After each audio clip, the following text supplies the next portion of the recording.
Halo para pendengar, dimanapun kalian berada. Balik ke channel Gara Christopher. Oke, dalam video kali ini kita akan kembali membahas tentang LN Berserk of Gluttony.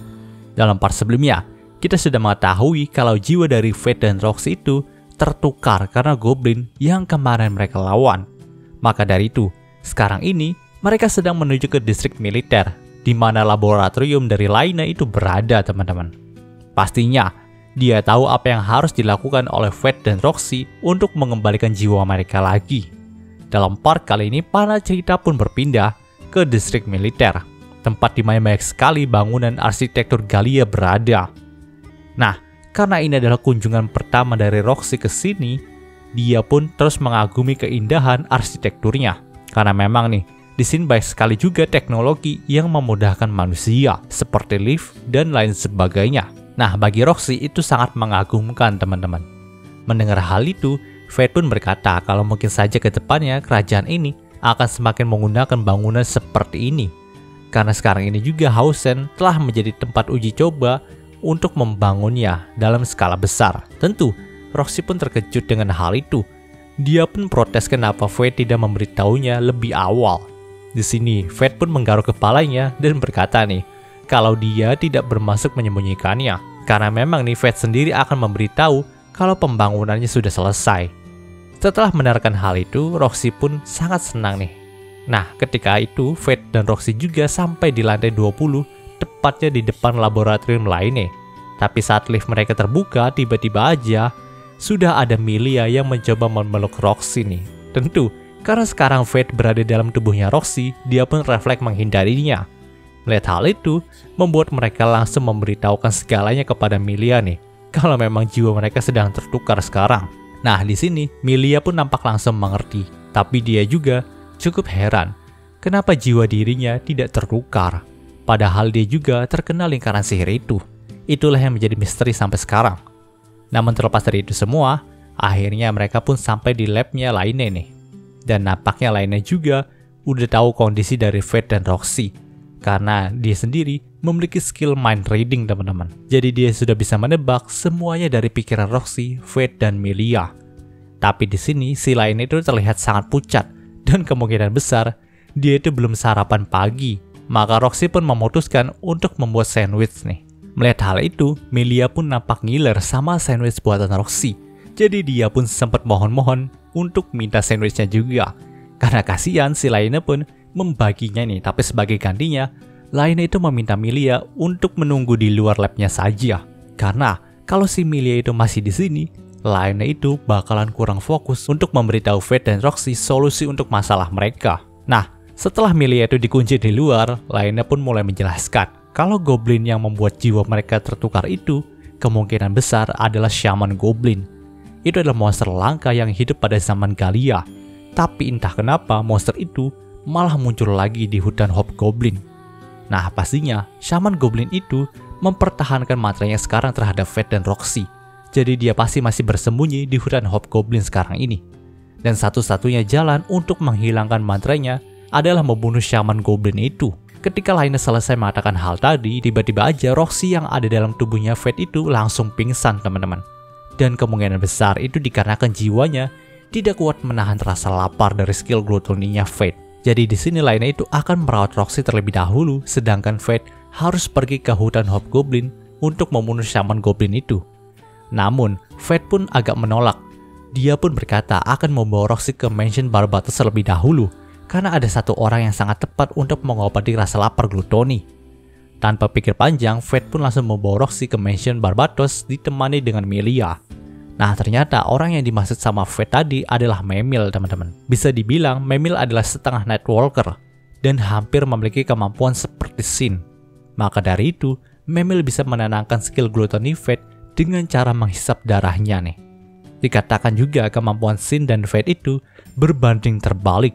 Jadi jika Memil melancarkan kekuatannya dengan cara menghisap darah Roxy yang ada dalam tubuhnya Fate itu, maka skill gluttony dapat diredam meski untuk sementara. Nampaknya Memil juga sudah punya firasat kalau Roxy nggak bisa menahan skill gluttony milik Fate. Karena sewaktu pagi, dia selalu gemetaran dan berusaha tegar saja saat ganti baju, teman-teman.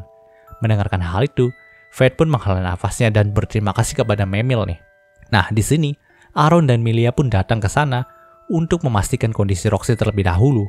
Dan setelah itu, Fate, Aaron, dan Milia pun langsung pergi ke hutan Hobgoblin untuk memburu Shaman Goblin itu. Awalnya mereka itu cukup kesusahan dalam menemukan Shaman Goblin karena memang ada gangguan dari beberapa Hobgoblin yang datang. Tapi dengan kerjasama yang cukup apik dari ketiganya, Fate pun bisa melacak keberadaan dari Shaman Goblin itu dengan skill deteksi milik Roxy. Oh ya, di sini dikatakan kalau jiwa Fate dan Roxy saja yang tertukar teman-teman, tidak dengan skill mereka. Karena skill itu melekat pada tubuh dan bukannya jiwa. Maka dari itu jiwa Roxy terperangkap oleh skill glutoninya Fate. Dan Fate sendiri nggak bisa menggunakan grid dengan tubuhnya Roxy ini. Namun nampaknya itu tidak menjadi masalah bagi Fate. Setelah sampai di tempat tujuan, mereka pun terkejut nih. Karena Shaman Goblin itu berada di dalam sebuah lubang pohon besar yang dikelilingi oleh para Goblin prajurit. Nampaknya Shaman Goblin itu sudah menjadi pemimpin dalam hutan ini deh. Nah, karena udah greget nih, Aaron pun langsung maju dan menggunakan Grand Cross miliknya untuk menghantam pohon besar itu hingga hancur tak tersisa. Namun nih, nampaknya Shaman Goblin itu hanya terluka saja dan belum mati. Bahkan dia itu masih bisa kabur ke dalam tanah bekas pohon besar itu. Melihat keadaan itu, Aaron dan Fate pun memutuskan untuk masuk nih, sementara Milia akan mengurus beberapa Goblin prajurit yang masih tersisa di luar. Panel cerita pun berpindah ke sebuah reruntuhan kuno yang kemungkinan besar bekas dari eksperimen orang Galia. Gak disangka nih, ternyata di dalam lubang yang dimasuki Fate dan Aaron itu terdapat sebuah reruntuhan kuno Galia.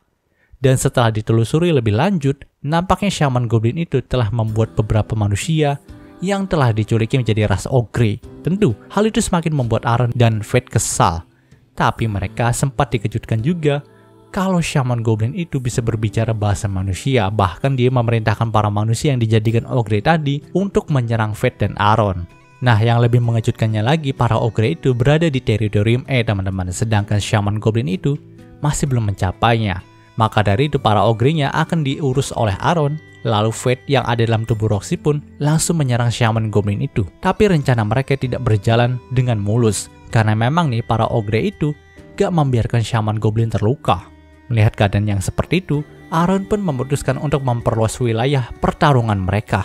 Dia pun membuka Grand Cross-nya sekali lagi dan membawa mereka semua mental ke udara. Dan di saat itulah Shaman Goblin tidak bisa bersembunyi lagi di balik para ogrenya. Melihat kesempatan itu, Aaron pun langsung melesatkan Fate menuju Shaman Goblin nih. Tapi monster kuno itu tidak menyerah gitu aja teman-teman. Dia pun membuka sihir bola api besar untuk membakar Fate. Tentu, hal itu membuat Fate terkejut karena dia tidak menyangka Shaman Goblin masih memiliki kekuatan sebesar itu. Dan situasi sekarang juga tidak menguntungkan Fate, karena jika dibiarkan begini, maka tubuh Roxy akan terbakar habis. Namun di tengah situasi genting itu, Memil pun datang ke medan perang lalu memusnahkan bola api milik Shaman Goblin dengan Grand Cross miliknya. Tentu itu adalah tindakan yang ilegal, karena status Memil sebagai kesatria suci sudah dilepas, jadi seharusnya dia tidak boleh memegang pedang suci lagi. Tapi Fate akan membela adiknya nanti di depan Aeris karena memang berkat bantuan dari adiknya itu, dia bisa menebas Shaman Goblin ini. Nah, setelah menebasnya, jiwa Fate pun langsung masuk ke dimensi mental nih, dan itu artinya dia sudah kembali ke tubuhnya sendiri. Dia juga langsung disambut sama Luna yang ada di sana. Melihat kalau Fate sudah kembali, Luna pun menyumbangkan dirinya kalau dia sudah menjaga Roxy agar tidak termakan skill glutoni tadi. Dan itu artinya Roxy juga sudah mengetahui semua rahasia dari Fate tentang glutoninya. Dan lagi Roxy juga pasti sudah mengetahui kalau Fate selalu menahan hal seperti ini setiap harinya. Mendengarkan fakta itu, Fate pun hanya bisa pasrah nih. Tapi terlepas dari itu semua, dia juga memang selalu berhutang kepada Luna. Jadi dia pun berharap bisa membalas kebaikan Luna ini. Mendengarkan hal itu, Luna pun berkata kalau dia hanya ingin Fate membantu Mind saja. Jangan biarkan Mind itu membuka pintu yang selama ini menjadi tujuan utamanya. Jika Mind tidak dihentikan, maka kemalangan akan datang kepada dunia ini. Tentu, Fate pun terkejut dengan hal itu. Memang, sebelum Mind itu diteleport sama Sin, dia juga pernah mendengar tujuan Mind yang katanya terkait dengan sebuah pintu dalam dunia lain. Tapi Fate masih belum tahu nih apa yang dimaksud dengan pintu dunia lain itu. Mendengar kegelisahan itu, Luna pun berkata kalau hal pertama yang harus Fate lakukan adalah melacak Sin terlebih dahulu. Karena pastinya di mana Sin berada, Mind akan berada di dekatnya. Di sini, Fate pun mengerti akan hal itu, lalu pergi dari dimensi mental nih. Karena memang dia itu masih harus menyelamatkan Roxy dan yang lainnya dari kumpulan ogre bekas anak buah Shaman Goblin tadi. Melihat kepergian dari Fate, Luna pun hanya bisa memandanginya dengan penuh harapan. Dia juga berkata kepada Fate untuk hati-hati, karena baru saja dia bisa merasakan nih, kalau pintu dari dunia lain itu sudah mulai terbuka. Nah, setelah mendapatkan kesadarannya kembali, Fate pun bergegas menuju hutan Hobgoblin untuk membasmi para ogre tadi. Dan tentu, karena ogre itu berada di teritorium E, jadi Fate mesti menahan kegilaan dari skill glutoninya setelah dirinya membunuh para ogre tadi. Untung saja Roxy dan yang lainnya sudah diminta pergi ke Seyford duluan. Kalau tidak, maka satu rahasia Fate yang kali ini akan terbongkar lagi. Terlepas dari itu semua, akhirnya Fate pun berhasil mengalahkan para ogre tadi. Tapi dia itu masih belum puas dengan hasil ini. Jadi dia pun berniat untuk memasuki reruntuhan Shaman Goblin tadi dan menyelidikinya nih. Namun saat dia ingin melakukannya, sebuah es besar pun muncul dari sana untuk menghalangi Fate masuk ke dalam reruntuhan. Anehnya, es itu bahkan gak bisa dibakar oleh Hellflame milik Grid mode tongkatnya. Tentu itu adalah hal yang sangat mengejutkan, dan kemungkinan orang yang mensummon es ini lebih kuat daripada Fate sendiri. Namun sejauh mata memandang dan skill deteksi milik Fate, dia sama sekali tidak bisa menemukan pengguna es ini. Dan karena tidak ada bahaya, Fate pun memutuskan untuk pulang saja nih. Tapi setelah sampai di gerbang Seyford nih, dia pun dikejutkan dengan beberapa pasukan yang sepertinya baru saja pulang dari ekspedisi teman-teman. Dan kalian tahu, pasukan itu adalah pasukan dari Mason Heart, ayah dari Roxy. Ya, entah kenapa mereka itu hidup kembali, dan di sini bahkan Mason juga ada di sana untuk pulang, lalu melepas rindu kepada Roxy dan Aisha. Tentu, hal itu membuat semuanya jadi terkejut, tak terkecuali untuk Roxy sendiri. Dia tidak menyangka akan bertemu kembali dengan ayahnya yang selama ini dia sayangi. Dia langsung memeluk Mason untuk melepas rindunya. Melihat hal itu membuat Fate sedikit curiga nih, karena memang kalau begini, dia nggak mungkin bisa dapetin Aisha juga. Maksudnya, kalau memang dia tidak pernah mendengar nih, ada skill yang bisa membangkitkan orang mati seperti sedia kala lagi. Adapun skill yang membangkitkan orang mati itu akan menjadi undead gitu. Tapi hal ini tidak berlaku di sini teman-teman. Mason itu hidup kembali seperti manusia pada umumnya gitu. Dan di sini Fate pun mulai memikirkan ya, apakah memang fenomena ini ada hubungannya dengan pintu yang akan dibuka sama main itu ya. Dia pun terus merenunginya. Dan cerita di part ini pun berakhir. Oke, muncul pembahasan singkat untuk Berserk of Gluttony-nya kali ini. Jika kalian suka video ini, jangan lupa untuk like, comment, subscribe, dan juga share agar gue lebih semangat lagi dalam membuat video dalam channel ini. Terima kasih telah mendengarkan sampai detik ini. Gue Gary Christopher, signing off.